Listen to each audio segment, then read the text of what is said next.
Romaro Johnson, boss of bosses of the Romaro family, and owner of the New Black Wall Street, Jerusalem.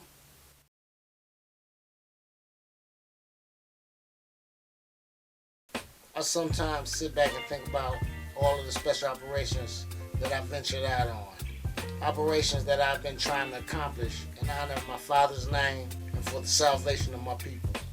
Operations that any of you would have no clue of or think that I or anyone else would have the balls to attempt to do them for the good of our people as a whole.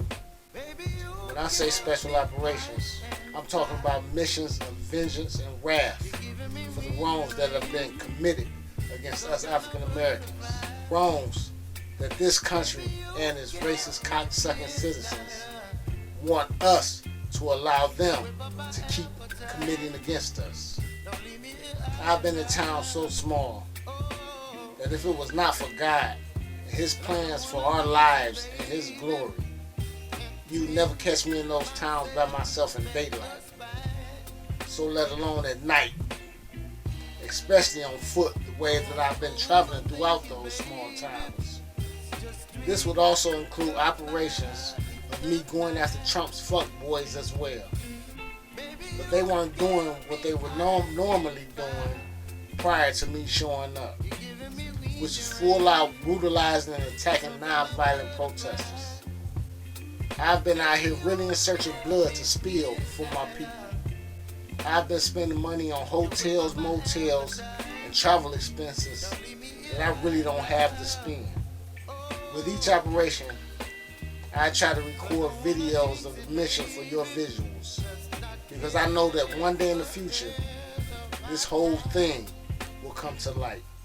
Then when I got back to the hotel room later, or when I got back in the room in the wee hours of the morning, I would write down more details of the mission that I didn't get on film. I also couldn't get a lot of footage because of me wanting to conceal my camera from the residents of those towns. I didn't want anyone to look at me all weird and call the boys in blue on me, but I did get some footage. I currently have 11 different folders dedicated to my special operations. The irony of that is this. The Bible tells us that Moses went to Pharaoh at least 10 times to get Pharaoh to let God's chosen people go.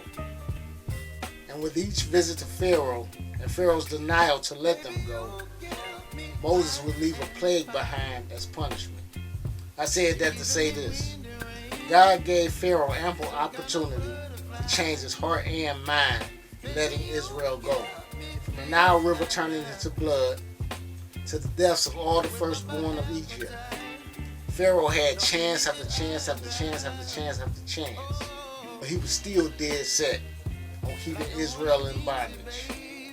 Nonetheless, I don't think that those visits by Moses were only for Pharaoh to change, but maybe all those visits were to make sure that Moses would do what it is that he was chosen to do.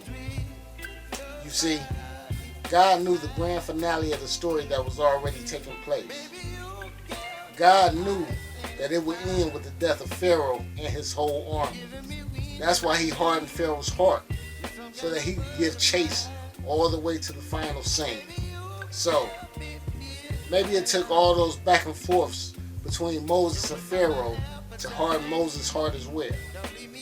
God may have hardened his heart in a way so that Moses would stop looking at Pharaoh and his army as people. God may have hardened his heart because maybe Moses knew a few of them from his time in the palace. So, it's possible that he may have already known a few cool Egyptians there. Maybe Moses built a bond with them, and God knew that it would be hard for him to pull that trigger when Moses needed to pull that trigger. When I say pull that trigger, I mean to raise his staff and let those high walls of water overtake Pharaoh and his army. Because let's be honest, if you had to eliminate a whole village of people, but you knew that your best friend or beloved family member just moved in the village yesterday, would you still go through with the objective of eliminating everybody there?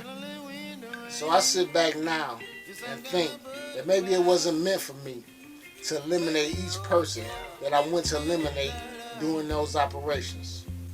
Maybe those operations were to build in me the very same thing that God built in Moses, which may be the savagery, anger, hate, disdain, and pure will to eliminate and not give a fuck about any man, woman, or child that stands against me and my people's absolute freedom.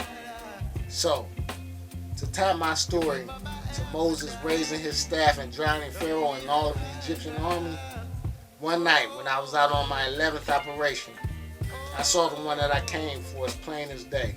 I raised my weapon, bringing my sight to my eye. At that very moment, we stood about 13 feet away from one another with a wall that stood between us. Without him knowing or even seeing that I was there. I inhaled one last time before I held my breath for the stability of my weapon. Then, I slowly squeezed the trigger. Maybe that was the moment that God was waiting on. He may have wanted to know on that last time out if I'd actually go through with pulling that trigger. You whip up my appetite.